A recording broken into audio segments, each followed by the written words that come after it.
So, bakasyon na and summertime, so yung mga estudyante dyan, pwede na magkulay ng buhok. And katulad ko, mahilig din ako magkulay ng buhok. At marami na ako nasubukan na pangkulay sa buhok, syempre gamit ang Bremont. Kaya ayan, naisipan ko na bakit hindi ko i-compile yung mga videos na ginawa ko para magkaroon kayo ng idea kung ano ba yung kulay na babagay sa buhok nyo. Kaya eto, without further ado, panoorin na natin. Let's go!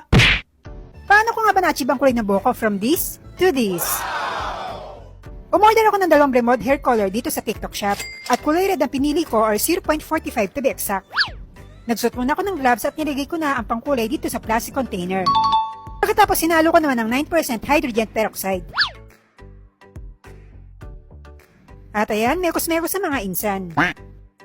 At eto, ready na ako magkulay kaya nagpalit na ako ng damit. At eto, sinimulan ko na magkulay dito sa ilalim ng aking buhok para maging pantay.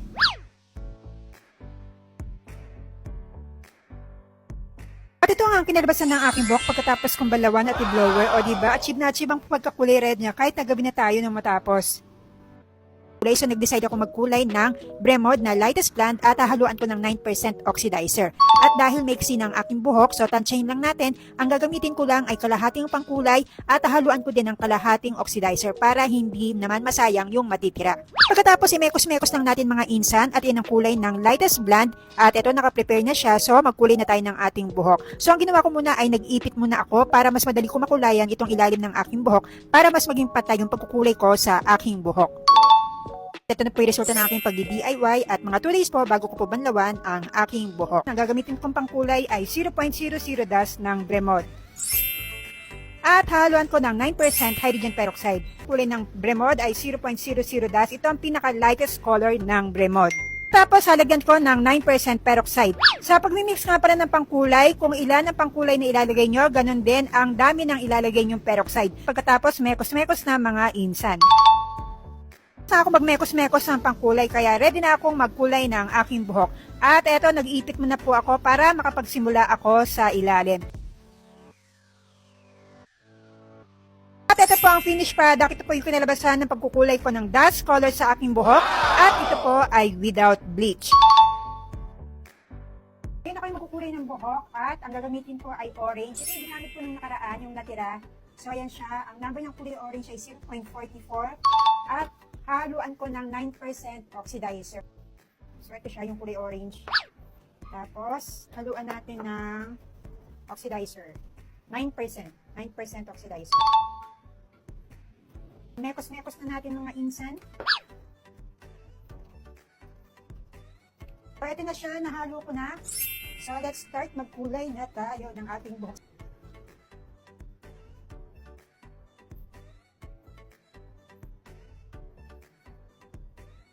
Ito yung kinalabasan ng aking pagkukulay ng buhok kahapon, kulay orange. At hindi ko nabidyohan kahapon kasi gabi na. Ito, ayan, kulay orange siya. Ito naman yung itsura ko pag nandito ako sa tindahan namin.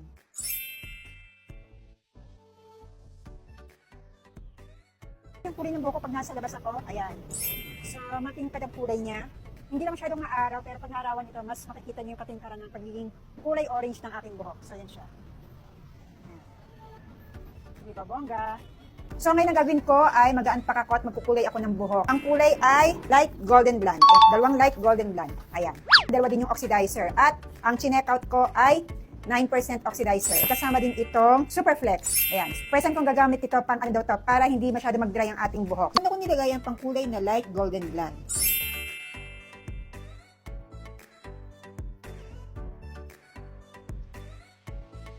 Ang sunod naman na nilagay ko, ang dalawang bote ng 9% oxidizer. At ang panghuli at first time kong gagamitin ay ang Superflex. Pagkatapos, mix-mix lang, mekos-mekos lang mga insan. At eto na ang pangkulay, mag-start na ako magkulay ng buhok. At eto na kinalabasan ng aking buhok, pagkatapos ko magkulay ng light golden blonde. The next day. Nandito ako sa tindahan namin at makikita nyo kung gaano katingkad ang light golden blonde.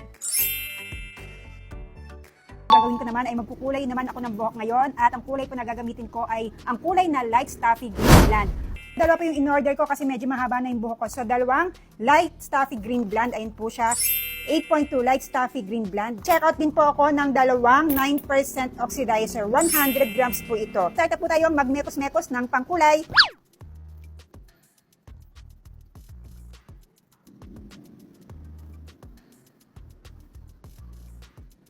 Isa't kalahati muna pong pangkulay ang ilalagay ko kasi baka po sumobra na naman po. Sayang naman po. Isa't kalahating oxidizer din po ang ilalagay ko.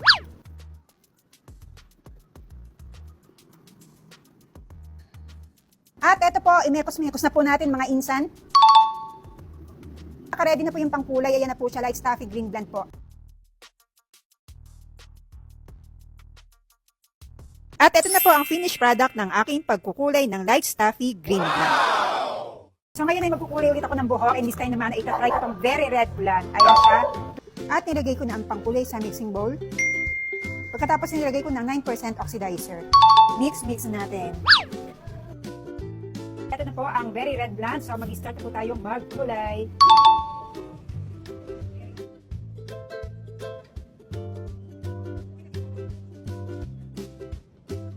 Ito na po yung kinalabasan ng very red blend na in-apply ko kahapon, December 25 Pasko.